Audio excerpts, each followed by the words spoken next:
Hello everyone, स्वागत है आप सभी का हमारे यूट्यूब चैनल मोटिवेशनल नियति क्लासेस एंड नियति पीसेस क्लासेस में। आज बात करने वाले हैं बिहार की रिवर सिस्टम के बारे में, बिहार की नदियों के बारे में। इससे पहले हमारे विगत जो वीडियोस पड़े हुए हैं बिहार की मिट्टी, बिहार की जलवायु, बिहार की भूगर्भिक संरचना, भौतिक संरचना आदि के संबंध में। तो आज का हमारा जो वीडियो होने वाला है बिहार से संबंधित बिहार की नदियों के बारे में बात करेंगे वन बाई वन करके। फ्रेंड्स, आप मैप में देखिए सबसे पहले तो एक चीज़ है कि बिहार के अपवाह तंत्र का आधार क्या है? गंगा नदी। गंगा नदी जो कि बिहार को दो हिस्सों में बांटती है, उत्तर बिहार और दक्षिण बिहार। तो नदियों के उद्गम क्षेत्र के आधार पर बिहार की नदियां दो वर्गों में विभाजित की गई हैं। पहला है उत्तर बिहार की नदियां, दूसरा है दक्षिण बिहार की नदियां। उत्तर बिहार की नदियों में हम कौन कौन सी नदियां देखने वाले हैं? इसमें हम देखने वाले हैं, यहाँ से देखिए, घाघरा, गंडक, बूढ़ी गंडक, बागमती, फिर है आपका कमला, कोसी, महानंदा। अगर बात करें दक्षिण बिहार की नदियों के बारे में तो इसमें देखिए मैप में कुछ कम या ज़्यादा नदियाँ दे रखी हैं, बट जो मेन नदियाँ हैं उसमें आपका कर्मनाशा, सोन, पुनपुन, फल्गु, इसी के साथ सकरी नदी, क्यूल नदी, अजय नदी, ये सब नदियों के नाम हैं। तो चलिए हम इनको बारी बारी से देख लेते हैं। जो मुख्य आधार है गंगा नदी, सबसे पहले गंगा नदी के बारे में बात करेंगे। तो फ्रेंड्स, सबसे पहले बात करें गंगा नदी के बारे में तो गंगा के उत्तर बिहार की नदियाँ, गंगा के उत्तर बिहार की नदियाँ। तो सबसे पहले गंगा नदी के बारे में बात करेंगे। सबसे पहले देखते हैं तो जो गंगा नदी है कुल लंबाई कितनी है। अगर गंगा नदी को देखा जाए तो ये 5 राज्यों से होकर बहती है। उन 5 राज्यों के नाम आपको कमेंट करने हैं, ठीक है। बाकी हम बताते हैं कि यह 25 यानी 2525 किलोमीटर कुल इसकी लंबाई है। किंतु बिहार में इसकी कितनी लंबाई है तो वो है आपकी 445 किलोमीटर। ओके, फिर हम बात करें इसका प्रवाह क्षेत्र कितना है तो प्रवाह क्षेत्र है 15,165 किलोमीटर। अब बात करते हैं गंगा नदी का उद्गम कहाँ से होता है तो ये उत्तराखंड के उत्तरकाशी जिले के गोमुख नामक स्थान पे जो है गंगोत्री हिमनद से निकलती है और अलकनंदा भागीरथी बराबर गंगा और यह देवप्रयाग में मिलती है। ठीक है, तो ये एक छोटी सी इन्फॉर्मेशन हो गई। बिहार के संदर्भ में बात करें तो बिहार में ही ध्यान होगा, ठीक है। तो देखिए उत्तर प्रदेश से बिहार के बक्सर जिला से चौसा के पास गंगा में प्रवेश करती है। ये देखिए, ठीक है, कुछ कुछ इस वाले हिस्से से निकलती है, यहाँ से प्रवेश करती है गंगा में चौसा के पास से और बिहार के मध्य भाग में पश्चिम से पूर्व की ओर प्रवाहित होती है। पश्चिम से पूर्व की ओर प्रवाहित होती है। फिर गंगा नदी बिहार एवं झारखंड के साहेबगंज जिले के साथ सीमा बनाते हुए बंगाल में प्रवेश करती है। तो कौन कौन से जिले हैं जो बिहार में गंगा नदी के साथ में जिले टच करते हैं गंगा नदी से? तो कुल 12 जिले हैं। कितने जिले हैं? 12 जिले। कौन कौन से? बक्सर, भोजपुर, वैशाली, समस्तीपुर, सारण, पटना, बेगूसराय, खगड़िया, मुंगेर, भागलपुर और कटिहार। मैप में देख लेते हैं। ये देखिए, बक्सर है, सारण है, इसके बाद में पटना है। इसी प्रकार से देखिए सब साइड में लगे हैं। बेगूसराय, लखीसराय, ये सब पूरे भागलपुर, कटिहार सब साइड से ही लगे हुए हैं।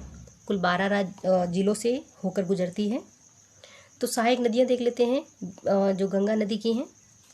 जो बाएं तट पर मिलती हैं वो है घाघरा, गंडक, बागमती, बलान, बूढ़ी गंडक, कोसी, महानंदा एवं कमला। हम बिहार के संदर्भ में ही देख रहे हैं, ठीक है। मैप में अब रिकॉग्नाइज कर लेना कि हम क्या क्या बता रहे हैं। घाघरा है, गंडक है, यहाँ पे देखिए घाघरा, गंडक, बूढ़ी गंडक, बागमती, बलान, बूढ़ी गंडक हो गया, कोसी हो गया, महानंदा एवं ये जो कोसी इधर है, महानंदा इधर है, कमला यहाँ ये वाली नदी कमला, ठीक है। अगर बात करें कि दाएं तट पर मिलने वाली नदियाँ तो वो नदियाँ जो झारखंड के पठारी क्षेत्र से होकर निकलती हैं तो उसमें है आपका पुनपुन नदी, यहाँ से देखिए कर्मनाशा, सोन, पुनपुन, फल्गु, क्यूल, हरोहर, ये सारी, ठीक है। देखिए दोस्तों, बिहार में गंगा नदी का ढाल बहुत मंद है, इसलिए वर्षा के दिनों में प्रतिवर्षा बाढ़ की समस्या आती है। यानी कि वर्षा के टाइम पे प्रतिवर्ष बाढ़ की समस्या आती है। कारण क्या है कि इसकी ढाल बहुत मंद है, यानी पश्चिम से पूर्व की ओर इसकी ढाल काफ़ी मंद है।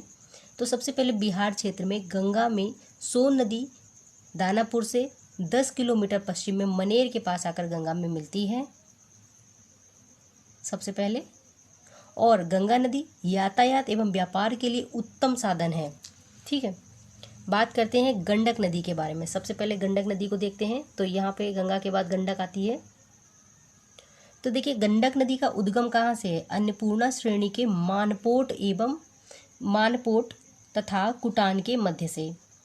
तो गंडक नदी कहाँ से निकलती है? अन्नपूर्णा श्रेणी के मानपोट तथा कुटान के मध्य से।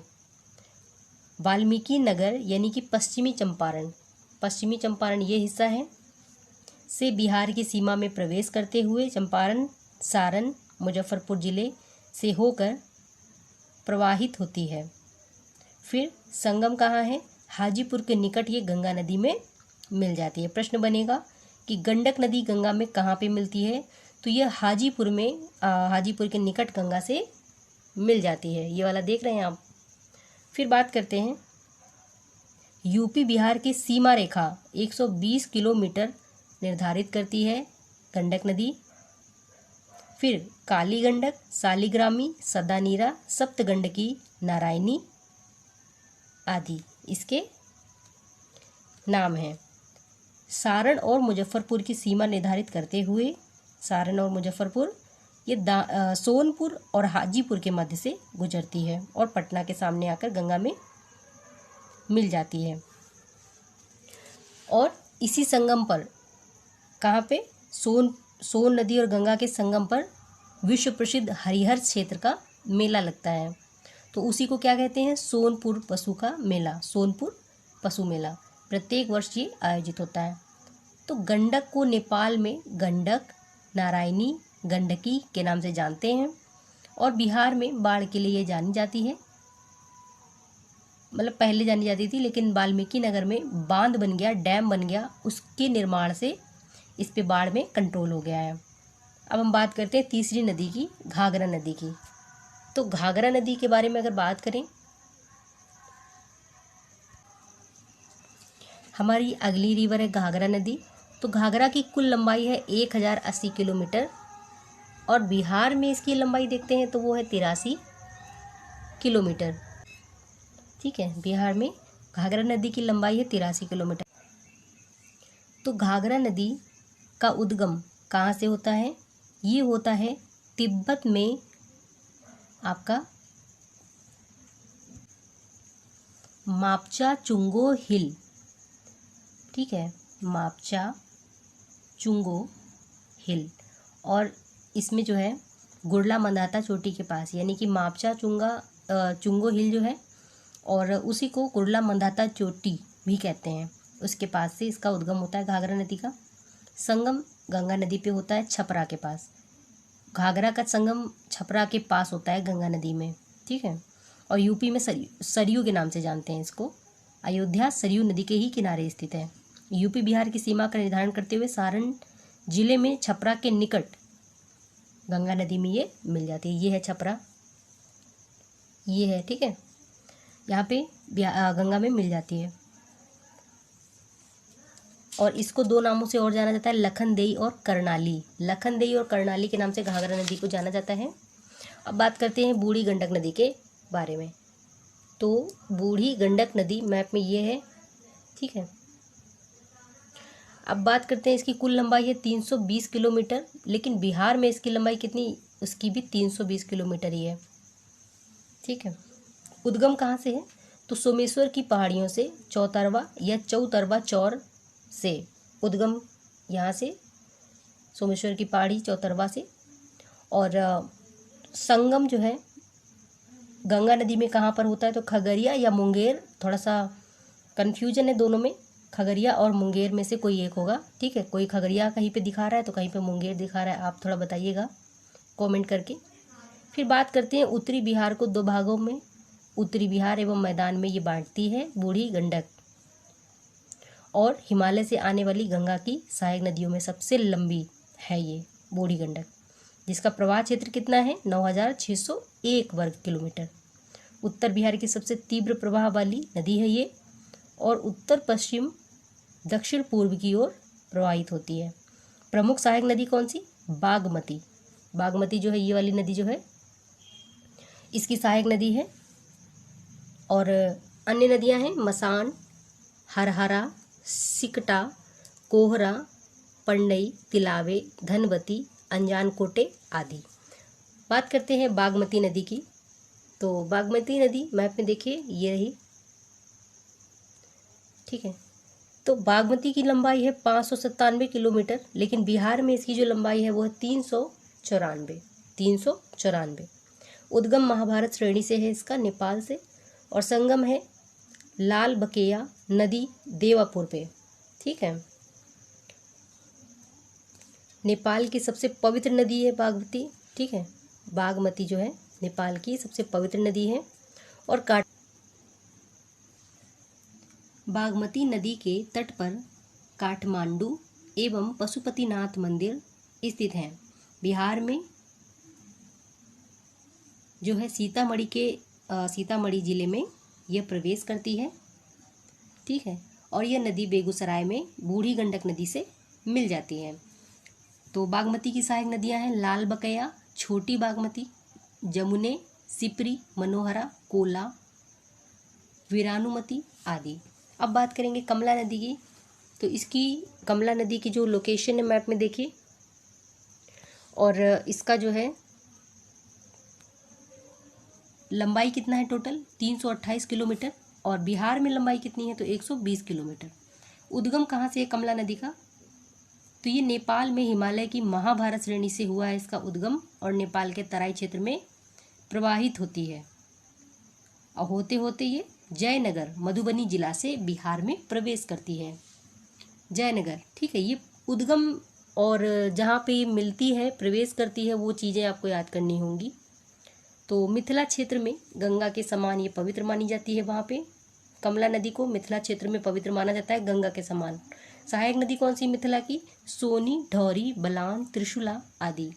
कई धाराओं में ये विभाजित हो जाती है, और एक धारा खगड़िया जिले में बागमती नदी से मिलती है, और दूसरी जो है कोसी नदी से मिलती है कमला नदी की, ठीक है।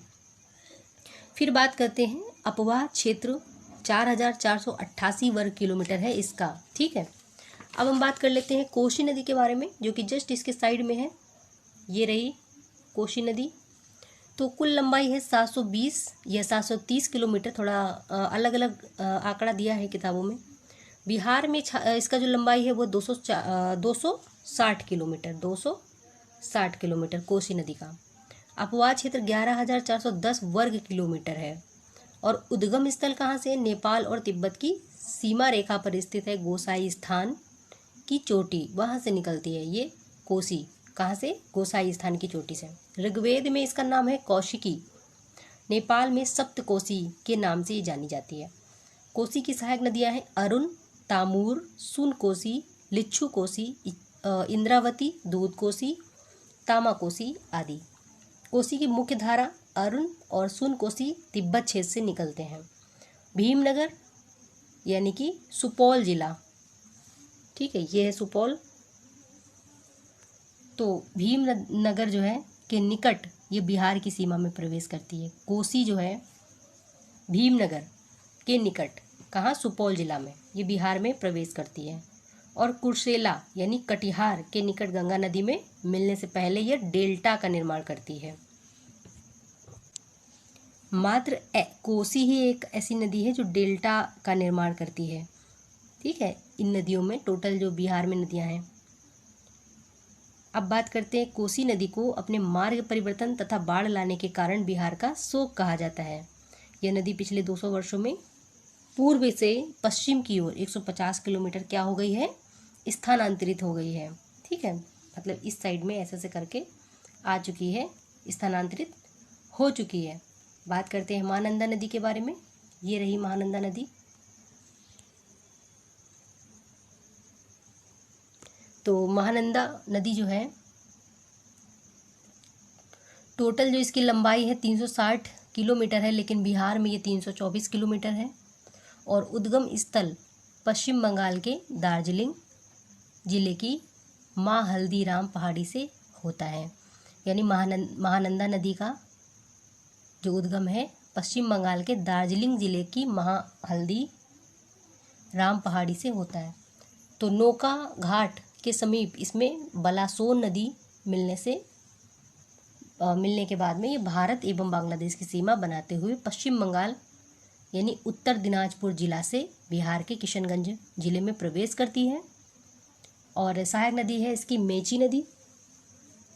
मेची में एक परियोजना भी चलाई गई थी, तो कोसी मेची परियोजना करके फेमस हुई थी, करंट अफेयर्स का इशू था वो। तो इसका अन्य नाम क्या है? कनकाई टैगान नागर। उत्तर बिहार के मैदान में प्रवाहित होने वाली पूरब की नदी है ये महानंदा, और बिहार और बंगाल की सीमा का निर्धारण करती है किशनगंज, पूर्णिया, कटिहार जिलों में। ठीक, मनिहारी यानी कटिहार जिला के निकट ये गंगा में मिल जाती है। तो महानंदा का जो संगम है मनिहारी के पास कटिहार जिला में होता है। ठीक है, तो ये भी काफ़ी इम्पोर्टेंट है। फिर अब बात कर लेते हैं दक्षिण बिहार से होकर निकलने वाली नदियाँ, और काफ़ी इम्पोर्टेंट है वो। पठारी भाग से आकर गंगा नदी में मिलने वाली नदियाँ, इसको बोलते हैं दक्षिणी बिहार की नदियाँ। तो इसका जो पहली रिवर है वो है सोन नदी। रुकिए, सोन नहीं, कर्मनासा से शुरुआत करते हैं क्योंकि वो काफ़ी इम्पोर्टेंट है, सबसे इस साइड में है, यूपी के साइड में। तो देखिए, कर्मनासा नदी यहाँ से कुल लंबाई 192 किलोमीटर। उद्गम कहाँ से है? विंध्यन पहाड़ी के पूर्वी भाग से निकलती है। विंध्यन पहाड़ी के पूर्वी भाग से निकलती है। संगम कहाँ है? नदी गंगा में। कहाँ पे? चौसा बक्सर में। ठीक, चौसा बक्सर में। अर्थ क्या है कर्मनासा का? कर्म का नाश करने वाली। हिंदू धर्म में मानता है कि इस नदी में स्नान करने से शुभ कर्मों का नाश हो जाता है। इस नदी को अपवित्र माना जाता है, कर्मनाशा को। चलिए, अगली नदी कौन सी है? सोन नदी। तो कुल लंबाई कितनी है सोन नदी की? सोन नदी मैप में देखिए, ये रही। कुल लंबाई है सोन नदी की 784 या 780 के आसपास किलोमीटर में। बिहार में 202 किलोमीटर है। उद्गम है अमरकंटक पहाड़ जो एमपी की मैकाल श्रेणी है उससे, और यह जो नदी है भ्रंश घाटी से प्रभावित होते हुए एमपी, उत्तर प्रदेश तथा झारखंड होते हुए बिहार के रोहतास जिले में प्रवेश करती है। संगम क्या गंगा नदी में है? पटना के निकट दानापुर एवं मनेर में। यह पूछा जाए कि सोन नदी का संगम बिहार में कहाँ पर होता है गंगा नदी में, तो ये दानापुर एवं मनेर। ठीक, ये वाला हिस्सा, ये वाला। तो इसकी सहायक नदियां देख लेते हैं। गोपद, रिहंद, कन्हर, उत्तरी कोयल। ठीक, ये इसके संगम सहायक नदियां हैं इसकी ट्रिब्यूटरी। फिर दक्षिण पश्चिम बिहार की प्रमुख योजना सिंचाई हेतु डेहरी बांध इसी नदी पे बनाया गया है, सोन नदी पे। दक्षिण बिहार में प्रवाहित होने वाली गंगा की सबसे लंबी सहायक नदी है ये सोन नदी। प्रथम बांध 1873 से 74 के बीच में बनाया था, डेहरी बांध। ठीक है, डेहरी। फिर इसी नदी पर इंद्रपुरी बैराज का निर्माण 1968 में किया गया। आरा के पास कोइलवर में 1440 मीटर लंबा रेल सह सड़क पुल 1862 ईस्वी में निर्मित किया गया, जो वर्तमान में अब्दुल बारी पुल है, जो उसके नाम से फेमस है। तो भारत का सबसे लंबा रेल पुल भी है अब्दुल बारी पुल। और 1990 में डेहरी के पास नेहरू रेल पुल का निर्माण किया गया था। तो ये थोड़ा इंपॉर्टेंट क्वेश्चन हो जाते हैं, हालांकि इनको नहर और सिंचाई के टाइम पे फिर से पढ़ेंगे। तो अब बात करते हैं फल्गु नदी के बारे में। फल्गु नदी से प्रश्न पूछे जा चुके हैं पहले। तो कुल लंबाई फल्गु की है 235 किलोमीटर। उद्गम है उत्तरी छोटा नागपुर पठार यानी हजारीबाग से। तो ये जो झारखंड का एरिया है। फिर संगम कहाँ होता है, तो गंगा नदी में टाल क्षेत्र में। इसकी मुख्य धारा निरंजना है या लीलाजन है। निरंजना नदी जहाँ गौतम बुद्ध को ज्ञान की प्राप्ति हुई थी, उस नदी के किनारे। तो अब बात करते हैं बोध गया के निकट जो मोहना है, मोहना नदी के मिलने के बाद में फल्गु के नाम से इसको जाना जाता है। यानी मोहना और फल्गु, ठीक, बराबर की पहाड़ी जहानाबाद के पास, यह दो एवं आगे चलकर अनेक शाखाओं में जो है विभक्त हो जाती है। घोघर, घनराजी, खूरी, लोकायन, इस तरह से इसके नाम हैं, धाराएं हैं, ठीक है। अब बात करते हैं पुनपुन नदी के बारे में। तो मैप में पुनपुन नदी देखिए कहाँ पे है, ये रही पुनपुन नदी। इन नदियों की खासियत देख रहे हैं आप कि ये सीधे गंगा में नहीं मिल रही हैं, पहले जाती हैं फिर साथ साथ चलती हैं, फिर जाकर विलीन होती हैं टाल क्षेत्र की वजह से, ठीक है। चले पुनपुन नदी, तो पुनपुन नदी की लंबाई है 200 किलोमीटर। उद्गम कहाँ से है, झारखंड के पलामू जिले से होता है। संगम गंगा नदी में होता है, कहाँ पे, फतुहा, पटना के पास। ये पुनपुन है, इसका जो है उद्गम फतुहा पटना के पास है, उसमें होता है वहाँ से। और एक मौसमी नदी है ये पुनपुन नदी, ग्रीष्म में ये सूख जाती है, तो कीकट बमागधी के नाम से इसको जाना जाता है। और यह बिहार के गया जिले में प्रवेश करने के पश्चात, बिहार में पहले ये पुनपुन नदी गया जिले में प्रवेश करती है, फिर औरंगाबाद, अरवल, पटना तक प्रवाहित होते हुए गंगा के समानांतर प्रवाहित होती है। पहले मतलब समानांतर पहले बहती है, एकदम से गंगा में नहीं मिलती है, साथ साथ बहेगी, फिर फतुहा के पास जाकर गंगा में मिलती है। सहायक नदियाँ कौन सी हैं इसकी पुनपुन की, मादर, बिलरो, राम रेखा, आद्री, मोरहर, दरघा, बुताने आदि। जल ग्रहण क्षेत्र है 8530, ठीक है। अब बात करते हैं अजय नदी के बारे में। तो अजय एक इकलौती नदी है जिसका उद्गम बिहार में होता है एवं संगम जो होता है वो पश्चिम बंगाल में होता है। तो यहाँ पे देखते हैं अजय नदी कहाँ है मैप में। देखिए इस मैप में अजय नदी नहीं दिखा रहा है, लेकिन हम अपने मैप में अगर देखें तो यहाँ पे भी अजय नदी नहीं दिखा रहा है। अजय नदी जो है कुछ मेरे हिसाब से इस साइड में होगी, ये वाली शायद, ठीक है, थोड़ा देखिएगा आप। तो अजय नदी का उद्गम कहाँ, बिहार में जमुई, ठीक है, जमुई जिले के चकाई के बटपाऊ नामक स्थान से हुआ है और झारखंड के देवघर जिले में ये पूर्व एवं दक्षिण पूर्व की ओर प्रवाहित होते होते पश्चिम बंगाल में प्रवेश करती है। जमुई जिला ये है, तो बिल्कुल यही वाली नदी होनी चाहिए, ठीक है, ये वाली। तो उसके बाद गंगा नदी में मिल जाती है। अब आते हैं कर्मनासा नदी के। देखिए कर्मनासा नदी हमने देख लिया शायद, हाँ देख लिया, ये इधर वाली ये नदी थी। अब बात करते हैं क्यूल नदी के बारे में, ठीक है। तो क्यूल नदी का उद्गम झारखंड के गिरिडीह जिले में है, ठीक है। गिरिडीह जिला कहाँ पड़ता है, झारखंड में पड़ता है। और ये जो है मैप में भी ये वाली नदी होगी, ठीक है। तो यह जो है पारसनाथ की पहाड़ियों से इसकी जो है स्थित है, ये वहाँ से निकलती है और हजारीबाग के पठार, हजारीबाग का पठार है, वहाँ पे पारसनाथ की पहाड़ी है, वहाँ से ये निकलती है। और संगम इसका जो है लखीसराय जिला के सूरजगढ़ के पास गंगा नदी में मिलाती है। लखीसराय कहाँ पे दिख रहा है आपको, ये रहा, ठीक। और आगे देखते हैं तो सहायक नदी इसकी कौन कौन सी है, अंजन, हरोहर, बरनर, 3 नदियाँ, ठीक है। सकरी नदी, सकरी नदी के बारे में बात करें तो उद्गम कहाँ है, छोटा नागपुर पठार से निकलती है ये उदरी क्षेत्र से और नवादा जिले में गोविंदपुर के निकट में ये प्रवेश करती है। नवादा, ये है नवादा, ठीक है, यहीं कहीं होगी नदी ये वाली। बिहार के गया, नवादा, पटना, मुंगेर जिले में प्रवाहित होती है ये सकरी नदी और क्यूल तथा मोरहर नदियों के साथ गंगा में ये मिल जाती है, ठीक है। अब बात कर लेते हैं कुछ महत्वपूर्ण फैक्ट जो कि काफ़ी इम्पोर्टेंट है नदियों से संबंधित, उत्तर बिहार और दक्षिण बिहार की नदियों के बारे में। तो देखिए उत्तरी हिमालय नदियाँ या उत्तरी बिहार नदियाँ, दक्षिणी प्रायद्वीपीय नदियाँ या दक्षिणी बिहार की नदियाँ।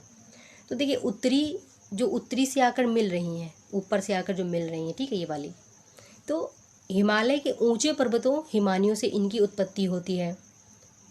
और अगर बात करें दक्षिण बिहार की नदियों के बारे में, तो प्रायद्वीपीय नदियाँ पठार और कम ऊंचाई वाली पहाड़ियों से निकलती हैं। अब बात करें उत्तर बिहार की नदियों के बारे में, तो ये जो हिमालय से ही तो निकल रही है ना, तो मानसून वर्षा से ग्रीष्म ऋतु में इनकी बर्फ़ पिघलती है, जिससे इनका उद्भव होता है। और अगर प्रायद्वीपीय भारत की नदियों के बारे में बात करें तो वर्षा ऋतु से ही इनको जल मिलता है, और ग्रीष्म में क्या होता है, ये सूख जाती हैं। अब बात करें उत्तरी हिमालय की नदियाँ, तो तरुण यानी कि यंग अवस्था में हैं। और यहाँ पे क्या करें दक्षिण बिहार की, तो ये प्रौढ़ हैं, ओल्ड हैं। अब बात करें हिमालय की, तो जो हिमालय में गहरी घाटियों एवं गड्ढों का निर्माण करती हैं, कौन, तरुण नदियाँ।